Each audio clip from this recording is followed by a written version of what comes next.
नमस्कार, माझं नाव प्रशांत निकम आणि महाराष्ट्र माझा या चॅनलमध्ये तुमचं सर्वांचं स्वागत आहे. मित्रांनो, आपण नेहमीच नवनवीन विषय घेऊन येत असतो, त्यामुळे जर चॅनलला सबस्क्राईब केलं नसेल तर सबस्क्राईब करा, लाईक करा आणि शेअर करायला विसरू नका.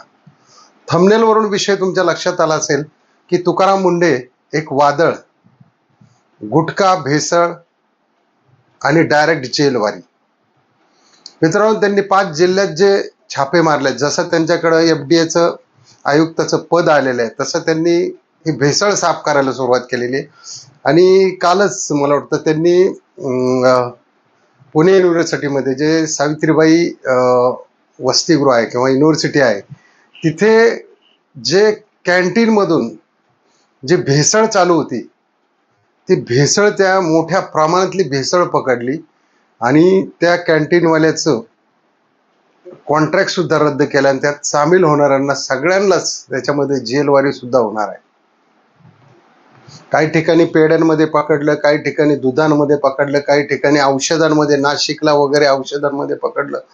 मोठ्या प्रमाणात ऍक्शन मोडवरती आता महाराष्ट्र एफडीए मध्ये ऍक्शन मोडवरती आलेला आहे आणि याची गरज खूप, म्हणजे अक्षरशः दुधाची आपल्याला गरज 175 कोटी असताना आपल्याकडे 120च कोटी दूध यायचं, तर मग बाकीचं यायचं कुठून? तर ते यायचं केमिकल युक्त दूध, जे लहान मुलांच्या जीवावर बेतलं जायचं, मोठ्या माणसाच्या आजारी माणसाच्या जीवावर बेतलं जायचं. तर मुंडे साहेबांचं या ठिकाणी खूप खूप अभिनंदन आहे. तसंच त्यांनी या ज्या गावोगावीच्या टपऱ्या आहेत किंवा पुणे आणि मुंबईच्या जर नुसत्या त्यांनी टपऱ्या जरी झटकल्या, एका एका टपरीवाल्याकडे त्याच्या घरी आणि त्याच्याकडे 10-10, 20-20, 30-30 हजाराचा विमल गुटख्याचा माल आहे, माणिकचंदचा माल आहे. तर त्यांनी मोठा सप्लायर न बघता हे जर फक्त हायवेचे टपरीवाले, त्यानंतर बारच्या आसपास असणारे हे टपरीवाले जर यांच्या जर झडत्या जरी घेतल्या किंवा एक पुण्यामध्ये सक्रिय टीम जरी पाठवल्या, अक्षरशः कितीतरी हजारो टन गुटखा या ठिकाणी सापडेल. आणि आपला जो कॅन्सरसाठी जे लोक कॅन्सरने मरतात किंवा कॅन्सरचा जो दर आहे, आज कमांड हॉस्पिटलमध्ये जा, आळंदीच्या इंद्रायणी हॉस्पिटलमध्ये जा, लाखो लोक गुटख्याने कॅन्सरने त्रस्त होऊन मेलेले आहेत. टाटा हॉस्पिटलमध्ये जा मुंबईला. हे जे मूळ आहे, गुटखा जरी बंद असला तरी याला प्रशासनाची साथ आहे. एवढा अतोनात ट्रकच्या ट्रक, म्हणजे कितीतरी हजारो ट्रक ह्या मुंबई पुण्यामध्ये गुटखा घेऊन येतात, त्यांना कुणीही रोकत नाही. जर मुंडे साहेबांनी या टपरीची जर मोहीम काढली तर एकही टपरीवाला या ठिकाणी, मला नाही वाटत की फक्त पानाचा धंदा करेल म्हणून.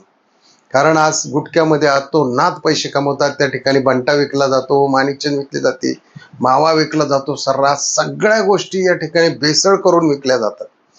अक्षरशः चुन्यामध्ये सुद्धा पांढरी माती असते, कातामध्ये सुद्धा माती असते. म्हणजे लोक पान खाण्यासाठी जातात जेवल्यानंतर, डायजेस्ट होण्यासाठी, पण हे अनडायजेशन होऊन पॉइझन होण्याच्या मार्गे या ठिकाणी लोक आलेली आहेत. आणि आज ड्रायव्हर लाईन मध्ये सर्रास लोक गुटखा खातात आणि कॅन्सर होऊन मरतात. त्याच्यामुळं साहेबांनी जर ही मोहीम जर हाती लावली, पुणे मुंबई किंवा हायवेच्या ज्याही टपऱ्या रातोरात चालत आहेत, पोलीस प्रशासनाला जरी त्यांनी सांगितलं तरी या ठिकाणी आज काय झालेलं आहे की गुटखा विकणाऱ्यांची पण साखळी झालेली आहे तयार. सर्रास हप्ते देऊन गुटखा विकला जातो. सर्रास एक 200-300 रुपये महिने किंवा 500 रुपये महिन्याकाठी लाखो रुपयाचा गुटखा विकला जातो. म्हणजे अक्षरशः एवढं करप्टेड सिस्टम झालेली आहे. त्याच्यामुळं आता मुंडे साहेबांनी दखल घेऊन हे जे वादळ आहे, हे नॉनस्टॉप वादळ आहे. पूर्ण महाराष्ट्रभर जेवढे आपले काही जिल्हे आहेत आणि तालुके आहेत, हे जर सिस्टीमच्या माध्यमातून जर पिंजले तर याच्यामध्ये दारू भेसळयुक्त मोठ्या प्रमाणात सापडतील, गुटखा भेसळयुक्त मोठ्या प्रमाणात सापडतील. त्याच्यानंतर आटा, जी रोटी ढाब्यावरती विकली जाते, त्याच्यातही मरणाची भेसळ सापडेल. त्याच्यानंतर मसाले, आज अक्षरशः खाण्यापिण्याच्या धंद्यामध्ये लोक अक्षरशः गब्बरचे गब्बर होऊन बसलेले आहेत आणि त्यांना बाहेर हॉटेलमध्ये खायची सवय झाली. अक्षरशः आजाराने पीडित होऊन त्यांचा मृत्यू झालेला आहे. प्रत्येक गोष्टीमध्ये भेसळ आहे. पनीरमध्ये भेसळ आहे, दुधाच्या तर प्रत्येक उत्पादनामध्ये. मग तुम्ही आईस्क्रीम म्हणा, त्या ठिकाणी श्रीखंड म्हणा, किंवा कुठलेही पदार्थ घ्या, काही ब्रँड सोडतात, सर्रास भेसळ चालू आहे, सर्रास. कुठल्याही जीवाचा विचार केला जात नाही याच्यामध्ये. कुठल्याही दुधात भयंकर असं केमिकल मिक्स केलं जातं, युरिया मिक्स केला जातो फॅट लागावं म्हणून. म्हणजे बरीच लोक आज डेअरी पासून जे भेसळ चालू होते ते डायरेक्ट पूर्ण शेवटच्या पर्यंत भेसळ चालू होते, आणि ते भेसळयुक्त दूध सर्वसामान्य शहरातील लोकांना हे बळी पाडण्यास कारणीभूत ठरत आहे. या ठिकाणी शेतकऱ्यांना सुद्धा चांगला भाव मिळेल, शेतकऱ्यांनी सुद्धा या ठिकाणी कसलीही भेसळ न करता चांगल्या क्वालिटीचं दूध या ठिकाणी डेअरीनं दिलं. 4-5 रुपयांनी महाग लोक घ्यायला तयार आहेत, पण भेसळयुक्त दूध नको आहे. कारण तुमच्या नावाखाली जे करोडो रुपये केमिकल टाकून दूध बनवतात त्या लोकांचं या ठिकाणी फावलं जाते. मग बऱ्याच काही डेअऱ्या सुद्धा कॉस्टिंगचं प्रमाण जास्त असतं त्याच्यामध्ये, कारण दूध जास्त दिवस टिकावं म्हणून. आणि कॉस्टिंग हे शरीराला खूप मोठं हानिकारक आहे. 30-30, 40-40, 50-50 किलो कॉस्टिंग टाकलं जातं. म्हणजे बघा तुम्ही, भेसळ हा फक्त एकच कुठला वर्ग करत नाही, सर्वसामान्य पासून ज्याच्या त्याच्या पद्धतीने पॅकेजिंग पर्यंत, म्हणजे दुधाचे प्लांट सुद्धा चेक केले गेले पाहिजेत. पॅकेजिंग पर्यंत मोठ्या प्रमाणात ही भेसळ होती.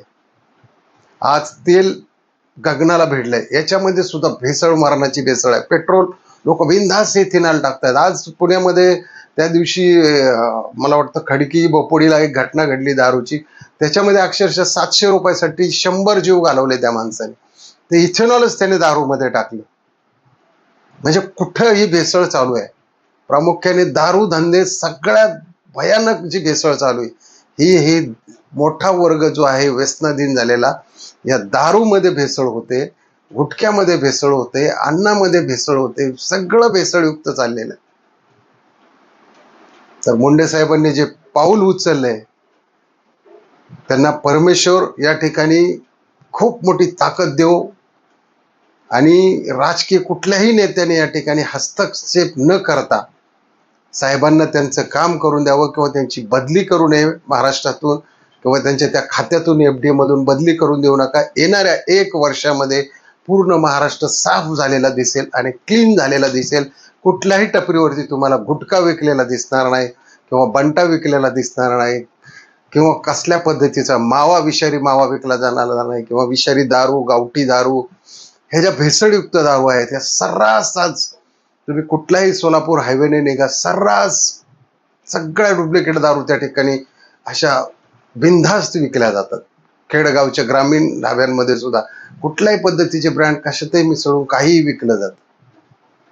तर या सर्व गोष्टींना मुंडे साहेबांमुळे आळा बसेल अशी मी परमेश्वर चरणी प्रार्थना करतो, आणि त्यांच्या पुढील कार्याला त्यांना बेस्ट लक देतो, आणि त्यांचं पुन्हा एकदा अभिनंदन. जर व्हिडिओ आवडला असेल तर मित्रांनो कमेंटमध्ये नक्की लिहा, आणि चॅनलला जर सबस्क्राईब केलं नसेल तर सबस्क्राईब करा, लाईक करा, आणि मुंडे साहेबांसाठी या व्हिडिओला पुन्हा एकदा लाईक करा. जय हिंद, जय महाराष्ट्र, स्वच्छ महाराष्ट्र आणि सुंदर महाराष्ट्र.